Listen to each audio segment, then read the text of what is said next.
Now, Ghana, like many other countries, is presently experiencing variations in the climate dynamics of the country.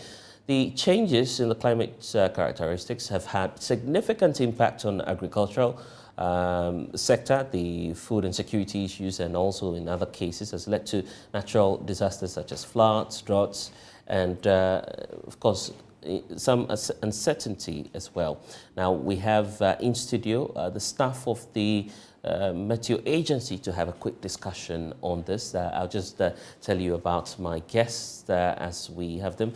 We have, of course, Felicity Ahiafianyo. Of course, she is chief forecaster at Queen forecaster. Okay, right. Gender balance. Yeah. And we have Alfred Obodai. He's head of IT at the Ghana Meteo Agency. Thank you, lady and gentlemen, for joining us. Ladies first. Yes. So now she'll start blaming us. No. We will not. Why do we need to, of course, re-emphasize some of the points that we were talking about earlier? Yes, thank you very much, and good evening to our viewers. Natural disasters is becoming of a headache, and we need to tackle it. Around the globe, we've heard what is happening. They are all due to natural disasters. The Turkey, and then recently we are having floods in South Africa. So when it comes to Africa, for Ghana, for instance, we also need to up our games so that we can try as much as possible, humanly possible, to prevent such disasters from occurring. So in such times, and looking at what's just happened in Turkey, are we deploying technology to try and be, of course, ahead of time? Or how are we going about it at GMET? Currently, we are trying to use technology. Either to we are having the human effect of this particular, how we collect data and how we transmit data. Currently, we are moving into technology. So we are using things like automatic weather stations across the country. Currently, we have about 20 different areas within this country. And with this particular technology, we are able to receive weather at real time. Either to we need our forecasters and our technical men on the field to read the weather and transmit them into our station. But hitherto with the automatic weather station, every 2 minutes we know what is happening across the area where we have our automatic weather station, and we are able to receive weather from there. This is how we are moving from the natural way to now using technology to help us in our work. Of course, and this recent disaster that we heard of, Felicity, has re-emphasized the need to keep informing the public as to what they need to know. Do you have a program lineup, some activities that you're running just to create more awareness on this? Yes, over the years we've been celebrating the Meteo Day. So for 2023 we are going bigger.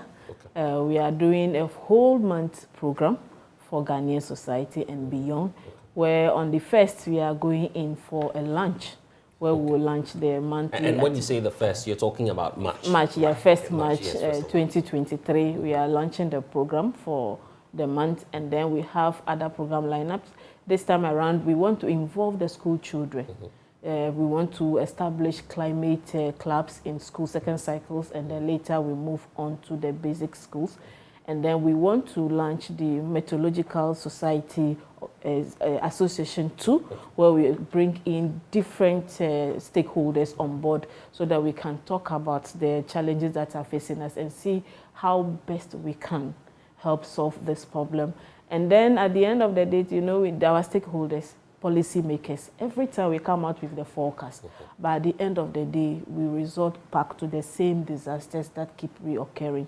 But this time around, we want to bring the stakeholders on board so that we can see how best they can use the information to formulate good policies when it comes to drainage system, when it comes to farming practices, so that we can have a permanent solutions to disasters that are related to weather activities. And just about the schools, Philip, I'll come to you, Mr. Obodai, just to clarify the IT aspect. But for the students that you want to work with now, what will be their contribution to creating awareness and ensuring that their safety as well? I think there is a common saying that when you catch them young, it helps. So we are trying our best so that when we create the awareness within these kids, they will grow with it. And they are our future leaders. So definitely with their culture of having the consciousness of working very well with the public, working very well with the environment that we find ourselves in, then they will have a way to correct the mistakes that the elderly ones, we have done. For instance, the greenhouse gases situations that we are having that is leading to global warming. If they are able to get the gist of everything, they will be able to cut down on certain activities that at the long run will help us to reduce some of these emissions and other things, so that at the end of the day we have a safer environment to work with. Okay, but Alfred, your systems, how friendly are they to the general public? Because when it comes to IT, checking the system, checking the weather, some use, of course, you need technological gadgets to use them sometimes. How are you breaking it down? How are you simplifying it for the average person out there? Average person out there, for you to come into our system, most of our system are technical, most of our work are technical. Okay. Most of the information that we transmit currently are number in, I'll call it numerical. Right. So if you don't really understand it, then it becomes a problem. So what we are currently doing is, for instance, we gather the data. That is why we are fixing the automatic weather station. So for instance, some of the schools that we have the automatic weather station in their school. Okay. We want the schools to own this particular technology and know that, okay, with this particular technology, every minute I receive information.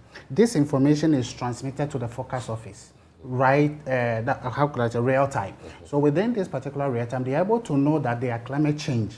The temperatures are rising within a particular area. So what is going to happen there? Then with this particular information is transmitted from our head office directly to the forecast office, who then send it to the various stations that we have there. So we have our regional stations, we have our district stations. This particular information is then sent to them. So every morning, currently we do it 3 times in the day.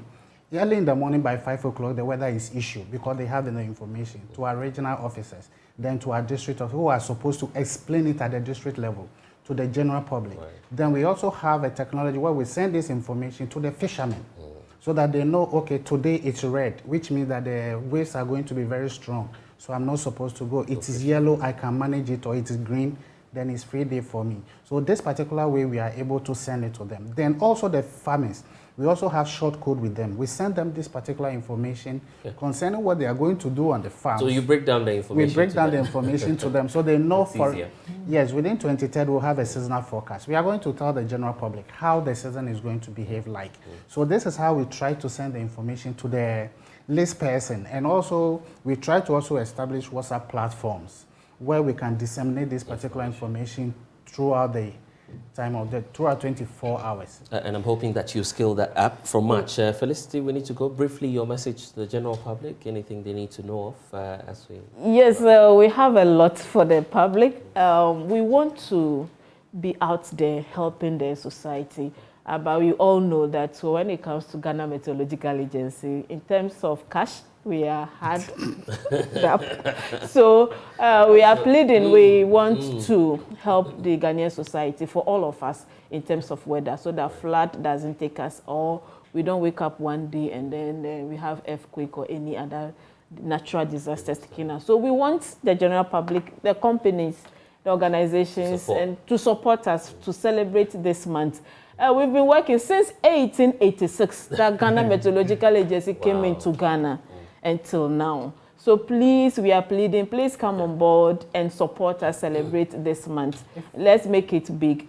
Thank you. A short one. It's coming from the Queen herself. Yes, if I go add a short one. Floods are coming. We currently had a flood app to alert us, especially for those of us within the Greater Accra area. That would be amazing. So we want our cherished viewers to download this particular flood app so that it will alert What's them. The name for the name is the Accra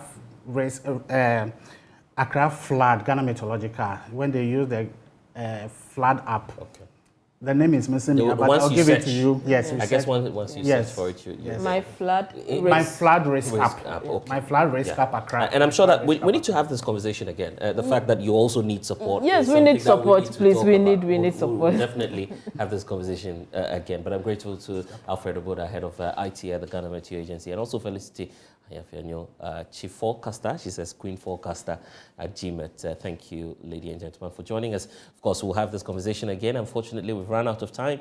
I'm blessed, so log on to myjoyonline.com. You'll get updates there.